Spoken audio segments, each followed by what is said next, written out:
Into this special edition of Pressbox Live. I'm Stan the Fan Charles, and my guest today is John W. Miller. And the book I'm holding, I hope you can read it all, is called The Last Manager. And John W. Miller has been working on this book, I'm guessing, John, for the better part of a couple of years. Is that accurate? Uh, and thinking about it for over 30. What's that? I've been thinking about this project and this story for over 30 years. Earl Weaver has fascinated me my entire life, pretty much. So the actual work is a couple years, but the story has been in my head my whole life. All right. Let me start off by telling everybody that this edition of Inside Press Box or Press Box Live is brought to you by the Costas Inn, with exciting news that the Costas Inn will be taking over the food concession at the OTB at Timonium. It's exciting news for the Costas Triantopoulos family. We'll talk more about that in a little bit. The book is The Last Manager: How Earl Weaver Tricked, Tormented, and Reinvented Baseball. John, I'll start off, and John W. Miller's the author, not to be confused with John Miller, the broadcaster. I'll start off with what fascinated you so much about Earl over the last 30 years? So I'm somebody who was born in 1977 and grew up as an Orioles fan in the 1980s. And it was the fact that he was kind of the symbol of this time of absolute dominance and glory that the Orioles franchise experienced. And I was 8 years old when he retired for the second time. And my I grew up overseas in Belgium, and my mom is from Catonsville. Her family would send me books about the Orioles, including Earl Weaver's memoir. And so I'm this 10-year-old boy in Belgium, wondering why the Orioles are losing their first 21 games in 1988, and reading about this guy who had something figured out and was so funny and so colorful and had so much character and so much humanity.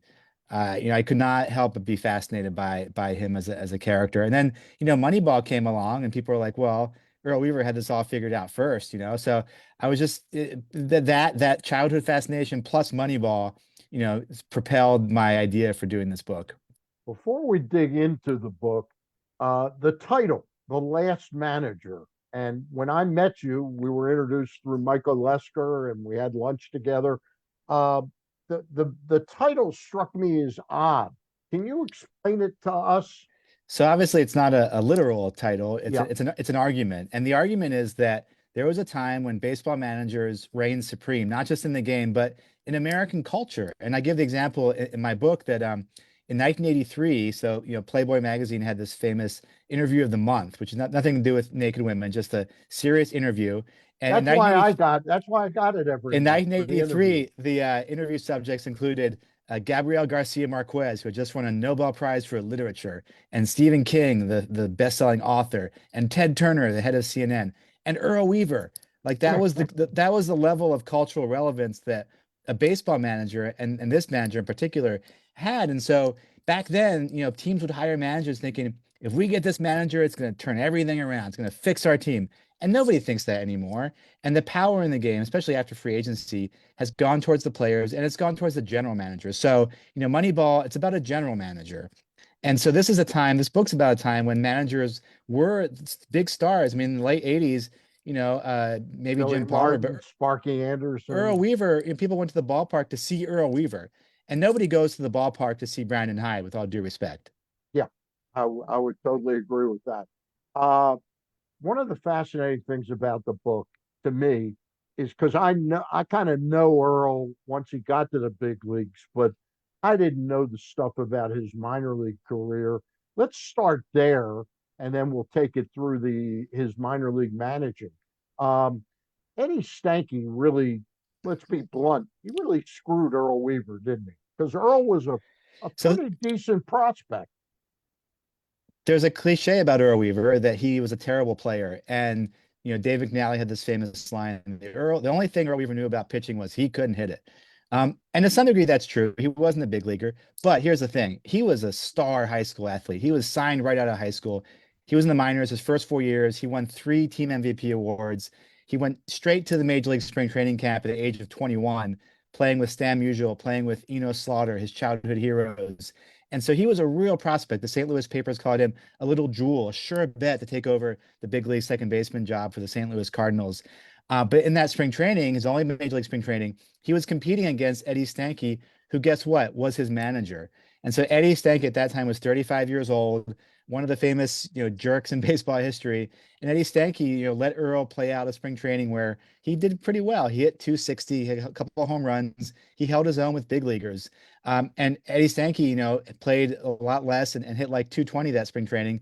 But then he had all the cards. He was the manager. He was all powerful. And so he cut Earl Weaver and sent him back to the minor leagues. And that was it for Earl. He was psychologically devastated after that. But it informed his talent evaluation and skills, which that was always the secret of being a great manager. He would say he had a pitch perfect talent evaluation capacity because he knew the exact line of what a big leaguer was because he was that line. He was the exact quadruple A fringe major league prospect. And was he going to be a great major league player? No, I don't think so. But had he deserved a shot at the bigs? I think he had. And I think it really devastated him. Made him drank too much, made him very depressed. He admits all this in his own Yeah. memoir. And so that was, yeah. And so, but ironically, they would call Earl Weaver the next Eddie Stanky. And so in my, Eddie Stanky's nickname was the brat. So that chapter in my book is called Brat versus Brat because Earl Weaver basically encountered a future version of himself. Eddie Stanky, just to be clear, was the manager of that Cardinals team, and so Player manager. he wanted to stay as a player manager. And I think the year before he had batted like less than 100 times, and I don't think he did much the year that he sent Earl Weaver down. No, he was a backup second baseman and he was past his prime and it was Yeah, time for him to go, but he wanted to keep playing. And yeah. that's what, athletes want to do. They want to keep going. Did Um, how much were you able to dig into what that depression was like for Earl that would have driven him? Because let's be also blunt about this, in his later life, Earl had an alcohol problem. he I did. mean, And I talk yeah, about that. I talk about that in the book and in his own memoir, he says, this drove me to drink. And he's pretty blunt about it. And um, he writes about this sort of in the past tense. Obviously, people who knew him, who knew when he came back to Baltimore, even after he retired, he would have a lot of gin and tonics or martini sours. Um, and I talk about this in the book. There's a whole chapter about it. His daughter told me, Earl said we always needed. He told us everybody needs a crutch, and so alcohol is his crutch. And Rick Dempsey told me, I tried to tell Earl, my dad was an alcoholic. You should stop drinking. And later on, Earl said, Rick, I want to thank you for telling me that. I didn't stop drinking, but I appreciate you telling me that. uh, we're talking with John W. Miller, whose book, The Last Manager, and I've got an advanced copy of the book. John, tell us when the book is actually coming out. The book's out March 4th. Wherever books are sold, prioritize local bookstores, I always say. And the big event in Baltimore will be at the Pratt Library on March 5th at 7 p.m. Pratt Library, March 5th at 7 p.m. I'll be there. And there'll be books for sale there. And it's an Avid Reader Press publication. The imprint is Avid Reader, which is a division of Simon and Schuster. Okay. Okay. Was there a lot? Was there, before I get into the next topic, which is minor league managing, is there was there a lot of demand for this book? In other words, when you pitched it, did you have any trouble finding a publisher for it, or people still say, "Yeah, that's an interesting topic"? Earl That's Weaver? an excellent question. I did have a problem in my first proposal, which was to write about why those teams in the 70s were so great. That was my Uh-huh. first idea. I couldn't sell that. What I could sell was the bigger arc of his struggles, of his 20 years in the minors, of his complete, character development as a human being, of somebody who was vulnerable, who had struggles. And that book sold pretty quickly. Uh, the book deals, and first of all, or tell us a little bit before we go into his minor league managing, the pedigree of Earl Weaver, because his family, he had a very interesting uncle that was, as we say, well connected. So they were a working class family. His dad did laundry for the St. Louis Cardinals in the 30s, the famous Gas House Gang teams of Dizzy Yep. Dean. And his uncle, who was his wife's sister's sorry his mom's sister's husband was a bookie. Bud Boker, Uncle Bud, Earl called him, and they were very close. Earl loved Uncle Bud. He called him his favorite uncle. Bud ran baseball books, illegal gambling on baseball games, which never went away, despite what Major League Baseball wanted you to think after the Black Sox scandal. There was always betting at games like there is today. Today, it's mostly legal. Back then, it wasn't. And you could bet on pitch counts. You could bet on number of errors a game. You could bet on, prop bets, parlays, the same stuff they have today, they had back then. And it was run in this informal, like a non-violent mob, if you will. And so Uncle Bud was one of those people. And I sort of suggest in the book that Earl, he was kind of a street hustler character, and he was smart that way, and he knew numbers, and he learned numbers from gambling and from analytics from gambling. And I found all these gambling guides from the 40s and 50s that lay out what today you call sabermetrics, but back then was a hustle, basically. Uh, the managerial career started. How old was Earl when he said, "I'm going to hang it up as a player and I'm going to start managing"? Well, it was through gritted teeth. He was 25 when he got his first managerial job with the Knoxville Smokies in 1956. And they were just trying to save money. They had a manager who was a former big leaguer, um, Dick Bartell, who nobody liked. And so they fired him. He was costing a couple grand a year. And they wanted Earl because he was making 800 a year. Sorry, a month, 800 a month.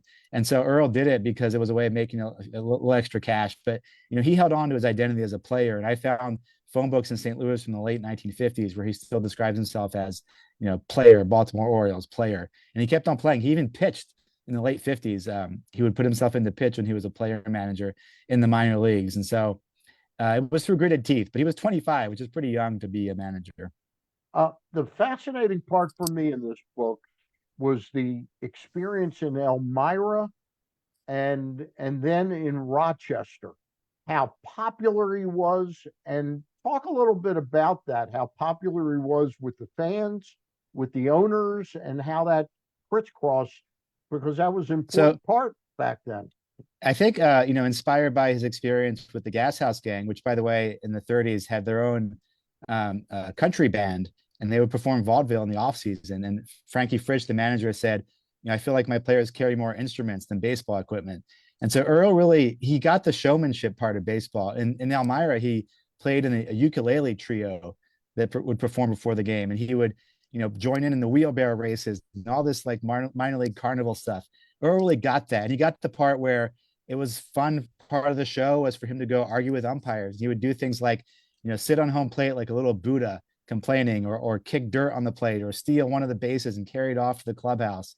And fans loved it. And so the Orioles, they realized little by little that, he was a bit of a pain, but he kept on winning and the fans loved him, and he drew fans. Rochester made a lot more money all of a sudden. They increased their profits and their ticket sales when he was there. And so when Harry Dalton, who was the Orioles director, minor league director, just noticed this, that he not only won, but he was a drawing card with stage charisma, which had a lot of value at every level. Uh, his off seasons in Elmira and Rochester, or actually just Elmira, because wasn't that where he would go back in his winters to do his second career? Yes. Yeah. So Earl and Elmira started selling cars. And, this is a working class guy who didn't go to college, and he was a hustler. He was not lazy. He was the old school, go out and hustle every day. And so he discovered he had a talent for selling cars, used and new. And he knew how to read people. He knew how to see, suss out their motivations and talk to them and encourage them. And he said he used that psychology to motivate baseball players. You can motivate somebody to buy a car. You can also motivate somebody to play well.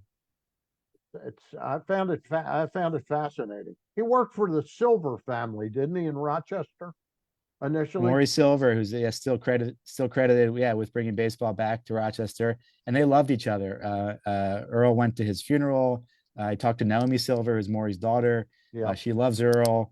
Earl had, for all his orneriness and temper and alcohol problem, had a human side, a warm side. Was Billy Martin was kind of just mean. Yeah. Earl had both sides. He had both Earl sides of the sword. He had a sweetness to him sometimes that would come out. And I found that really interesting. And I don't think I would have wanted to have spent 3 years on a book about somebody who was a total jerk. And so Yeah. I was very comforted to hear these more human stories. Uh, we're going to continue with John. I have to just pay a bill here with the Costas Inn and tell you that Monday through Friday they have sensational specials every night of the week, Monday through Friday. The weekends they don't have the specials, but they're great value. They have great crab cakes, great crab soup, and of course the steamed crabs. You need the phone number 410-477-1975 to call ahead and reserve your crab order. Are you a steamed crab eater, John? That sounds amazing. I love crabs. Yeah, All right, the Costas Inn is the place to come. Maybe when you come to the Enoch Pratt, we'll get you out there. But the I would love Costas Inn, that. wonderful, wonderful place. They've been sponsors of mine since the mid 90s, so that's close to 30 years I've known the Triantopoulos family. Great restaurant.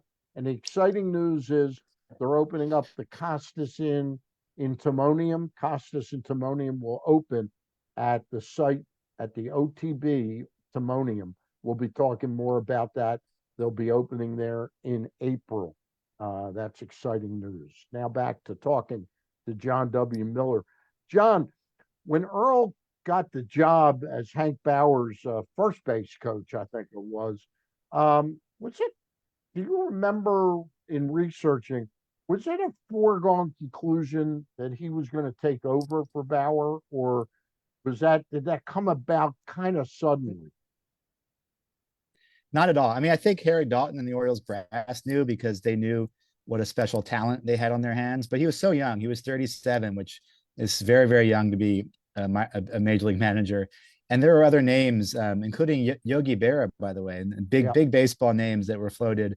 And so I think the assumption was that if they were going to get rid of Bauer, who was also an established, a bit a big star in Casey Stengel's Yankees, they were going to replace him with somebody who had that kind of pedigree. And so choosing this 37-year-old, Busher basically was kind of a surprise. And Earl, by his own admission, was terrified. I mean, he was taking over a major league team that just won a World Series 2 years prior with Frank Robinson, Brooks Robinson, big stars, and he was going to have to lead them. And so it was a scary proposition for him. um, was it? Were there rough times initially because he took over what in 1968, and the Orioles didn't win in 68 really, but 69 they were back, so it must have come pretty quick to Earl that he was successful. It came pretty quick. He's the only manager still to win 100 games his first 3 years, full years in the major leagues. The crisis didn't really happen until 72 after they traded away Frank Robinson. That was when the Orioles were first mediocre for a stretch under Earl. But yeah, he really had a long honeymoon period. They played a lot better when he took over in 68 in the second half, and then they won 3 straight American League pennants.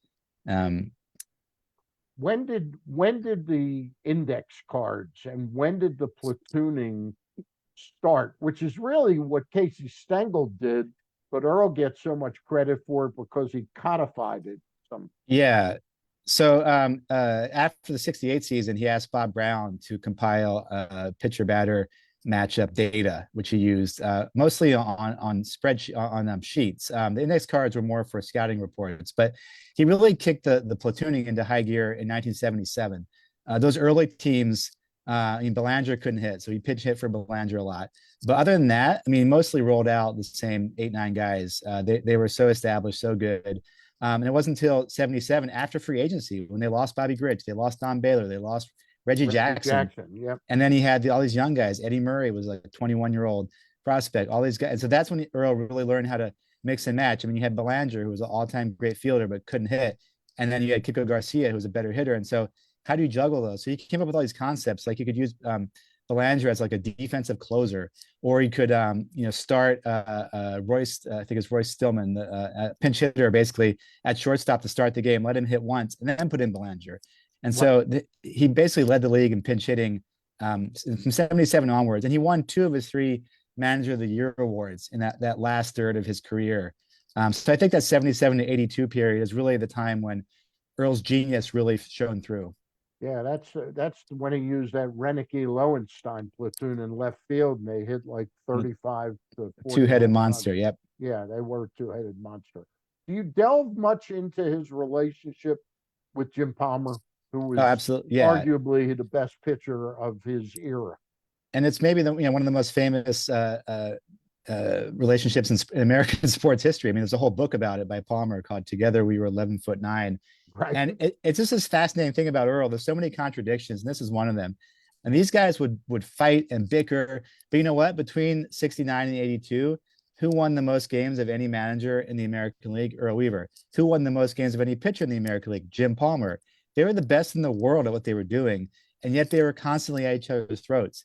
And so that relationship, that tension, and that drive to excellence, I think it's a really fascinating story about leadership, about performance, and I think we can learn a lot. And that's one of my motivations for doing this book is what can we learn from these guys who seemingly had ways of dragging each other down, but it wasn't toxic. It was stimulating, and it led to better performance. How much did you talk to Palmer? Because Palmer was adopted, and then his stepfather or his adoptive father died, and he had another stepfather. I always felt that Earl was a real father figure for Palmer. I think that's right. We emailed a little bit. I never talked to him on the phone or in person. He can be private, as you know, or selective Yeah. in how much he talks. But he's written a lot himself, and so yeah, he grew up wealthy in New York City. He was so wealthy he played catch with his butler. Meanwhile, Earl is growing up with Uncle Bud on the mean streets of St. Louis. So there's a class difference there, which I think it Yeah. explains a lot of their dichotomy. And Earl's Jim's dad died when he was 9. His mom remarried this Hollywood actor Max Palmer. Yeah. He grew up in California and Arizona, and was one of these people just talented and good at everything. Broadcasting, playing, a real sort of gem of a human. Whereas Earl was short and not as talented and had a raspy voice, but they complemented each other, and Earl saw something in Jim he could push to get better results. Um, Talk a little bit about, you and I were talking off the air before we got on about, I mentioned that he really didn't like Bobby Bonner, and it turns out that you included that in the book. If Earl didn't like you in terms of your baseball abilities, he was pretty firm in that commitment. But just the opposite, if he believed in you as a baseball player, he went out on a limb for you, didn't he? Yeah, that was very interesting because obviously, Cal Ripken was Cal Ripken and was probably going to be a Hall of Famer no matter who he played for. But Earl was kind of like family for him. And Cal was the only player who would not tell me stories about Earl's drinking or smoking. I mean, Tippy Martinez told me that Earl was so drunk on a flight, they put a cigarette in his mouth and lit it, and Earl woke up choking on the smoke. And I asked Cal about that. And he's like, I never saw that. Yeah. So he was protective of him, which I kind of get. Because Cal Senior, his dad and Earl, they were minor league coaches together. They played. Cal Senior played for Earl, And they and drank so together. they And they drank drank together. together. And that was one thing Cal told me. He said, "Well, they would get drunk together, and Earl would fire my dad, and then the next day rehire him." And so so that was there was sort of, and there's also a funny story from spring training where Earl was managing a team that Cal was playing on, and Cal Senior was managing the opposing team, and the pitcher was grooving fastballs, and Earl said, "Is you telling your pitcher to throw it easy to your son?" And Cal Senior was like, not effing likely. And so Bonner kind of arrives as this college prospect, and he's educated. He's also an evangelical Christian and a little bit pious in a way that rubbed Earl the wrong way.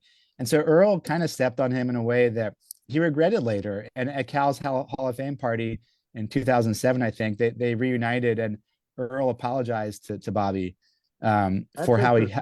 for how he treated him. Yeah.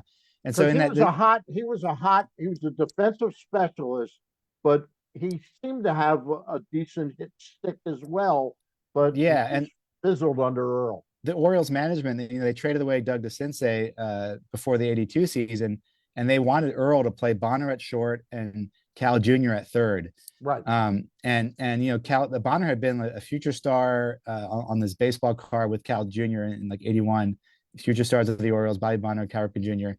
And Earl just wasn't having it, and so he played Cal Jr. at third for a couple of months, and famously moved him to shortstop, where he stayed for 15 years or whatever. But yeah, I thought that was a really interesting example of uh, sort of this, I mean, Cal Jr. really loved Earl, and he told me, I want people to understand the human decency and the care that he had for people like me, who was a 21-year-old kid. Um, and also, I mean, Cal Jr. was somebody who was looking for father figures because his dad was never around when he was a kid. Yeah. He was always off playing baseball. And so, yeah, there's some interesting family dynamics there, which I get into in that chapter. The move of Cal from third to short. It was a controversial move at the time, as you alluded to. Uh, It, it, in did you some talk ways, to but then Cal about that? I did, yeah. Cal gave me a lot of his time. He really liked Earl and talked about Earl in some ways. But then Earl had seen Cal Ripken play shortstop in high school because he was his buddy's son, Yeah. and Cal was a brilliant shortstop in high school. As a freshman, Cal hit 0.65 in high school, but he was such a good defender. The coach kept him there. And so Earl knew he had it in him, right? And so when he moved in the shortstop, he was confident it was going to work out. But yeah, he was 6'4". He was a lot bigger than other shortstops. At that time, you had Ozzie Smith was kind of the gold standard for shortstops, who was a skinny guy. And Ozzie so Guillen, that was Earl broke the those. mold, and another way in which he saw into baseball's future. And then you had A Rod and Garcia Pera, and now O'Neill Cruz and Yeah. the kid for the Reds. Huge Deli shortstops. Cruz. Yeah, Yeah. Deli Cruz. Yeah. Um, One last topic for me is on this conversation, because I would like to have you back on once the book is firmly out sometime early in the summer, in the season. Was Rich Dower just passed away. And Rich, and I've talked to Ross Grimsley, and I'm sorry Ross couldn't join us today. He wanted to, but he was having Wi-Fi trouble. Um, Rich Dower, when he started, I think he went something like 4 for 45 as a rookie. And Earl believed in him and stuck with him. Is there, can you elaborate Yeah, on that? so Dower had been a blue chip prospect at USC and come to the Orioles, expecting to win batting titles, and he could never hit. He was a great defender, and Earl kind of saw in him the scrappy second baseman that he was, and he Dower was having the big league career that Earl couldn't have, and so I think that was one reason he had a lot of affection for Rich. I mean, Rich also set fielding records and was a brilliant fielder and a member of championship teams. And it was a really great moment on Thanks Earl Day, which is the day for Earl in 1982. Rich Dower hit a game-winning home run. And so there was a lot of emotional resonance there for Earl, and I think he really loved him. Yeah. And Dower, by all accounts, a great baseball man, and obviously we all mourn his passing. Um, Last thing I got for you. The famous video, did you see it when Earl runs out to argue with Bill Haller, the umpire? I have a whole chapter about that in the book, right? I talked to the production crew and got the whole inside story. Okay. Um, it irked Earl to no end that he didn't win more World Series than the one, didn't it? Yeah, he was in 4 World Series. He won one, and ironic. I mean, a couple of plays here and there, and he would have won three. I mean, the Three, Mets won in right. '69; they got stepped on. But the two Pirates losses, I mean, those were very close World Series, both 7 games. And in '71, he had a Tom Shoppe bunt in a big situation, which cost him the game. And then in '79, he had John Lowenstein not bunt, and Lowenstein hit into a double play. And so he was damned if he did, damned if he didn't. But Yeah. close World Series are crapshoots. I think deep down Earl knew that. But yeah, that was a stain on his record, if you will. And I think it obscures his true greatness. Yeah, it does a little bit, and to a certain extent, until Tony La Russa won again with the Cardinals, La Russa had a very similar managerial career where he But was in three straight World Series, winning only one of them. I think Yeah, a better way to look at it is in postseason games. Earl's record was 26-20. The Orioles won 5 of the first 6 AL East titles, and they won the first 9 games of American yeah, League they were Championship nine and Series, zero. Yep. 9-0. Yeah, and so really a very good postseason record. And went to the playoffs 6 times, got to the World Series 4 out of those 6 times. You put it that way, it looks a little better. The book is called The Last Manager. How Earl Weaver tricked, tormented, and reinvented baseball. We've just been discussing it with its author, John W. Miller. John, thank you very much. We wish you great success Thanks, Stan. The book is out March the 4th, and we'll get you back on early in the 2025 season. All right. Appreciate it and appreciate what you do. Thanks so much. All right. Take care. That's going to do it for today's show, brought to you by the Costas Inn. I'll be on tomorrow or very soon with AJ Gersh of Fox 45. That'll be our next Inside Press Box Live. Bye for now.